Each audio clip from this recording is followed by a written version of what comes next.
Lai pārunātu aktuālākos jautājumus aizsardzības politikas jomā, Eiropas Savienības aizsardzības politikas direktori šodien pulcēsies Nacionālajā bibliotēkā.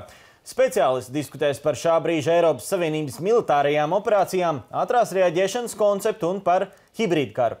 Vairāki politologi ir norādījuši, ka Krievijas rīcībā pret Latviju vērojamas hibrīdkara izpausmes.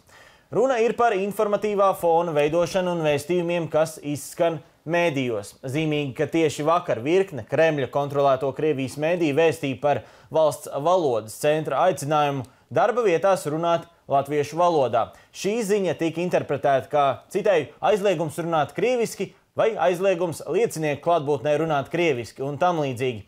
Valsts valodas centrs ir aicinājis darba vietās runāt latviešu valodā. Tas noticis pēc tam, kad saņemtas sūdzības par atsevišķiem uzņēmumiem, kuru darbinieki, veicot amata pienākumus citu personu klātbūtnē, savstarpēji sazinājušies svešvalodā. Un kā mums tikko atzina Nacionālo bruņoto spēku komandieris ģenerālleitnants Raimonds Graube, arī viņš saka, hibrīda kara izpausmes Latvijā jau ir vērojams tieši vairāk domājot šo te informatīvo karu.